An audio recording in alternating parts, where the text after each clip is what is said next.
የሚቀርበውን ሰነድ በደንብ ተከታትለን ከሪፎርማችን አኳያ ልንወስዳቸው፣ ልንተገብራቸው፣ ልናስተገብራቸው እውቅና ልንፈጥር የሚገባን ተግባር ላይ በቅድሚያ እዚህ ያለው ሰው አስፈላጊ የሆነ የቡድን መሪው አመራሩ ማወቅ ስላለበት የቀበሌ አመራሮችን ጨምሮ እሱን ይዘን ቀጥለን ደግሞ እስከታች ድረስ ኢንፎርም እያወረድን ስንሄድ እየተገበረ ሲሄድ ትልቅ ድርሻ ያለን ባለ ድርሻ አካላት እንሆናለን ማለት ነው።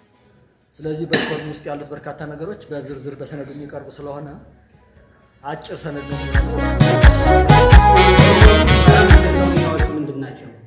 ሪፎርም እንዲሆን ያስፈለገ መነሻ ሁኔታዎች ምንድን ናቸው? አንደኛው ከመዋቅራዊ አደረጃጀት አንጻር እንደ ክልል ያለበት ሁኔታ ነው።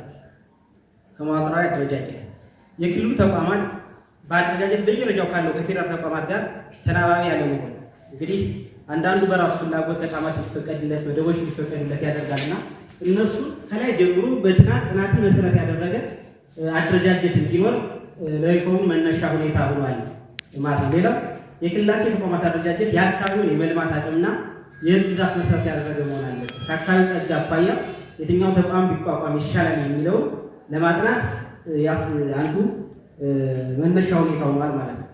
ሌላው የተቋማት ተግባር ደንቦችም አዋጆችም ራሱ ችሎ የሚወጡለት ቢሆንም በዚህ በቀረበው መሰረት በቀጣይ በርካታ ስራዎች ይሰራሉ።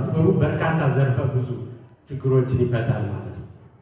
እዚህ ከቅድም ብልሹ አሰራር የሰው ኃይል ስምሪታችን በጣም በስፋት የምናነሳው ነገሮች አላ ቅጥር በቀረቤታ በዘመድ አዝማድ በተለያዩ ነገሮች የምናነሱት የሰው ኃይል ፍላጎት ያለው ሰው ጥያቄ ያቀርባል ማለት ነው።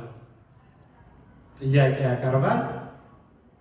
ተቀጣሪው ሰው ደግሞ ባገባው ሲቪ መሰረት ያነ ተቋም ጠርቶ በዛ መንገድ የሚፈጸሙበት ራሱን የቻሉ በርካታ ስራዎች እንዳሉ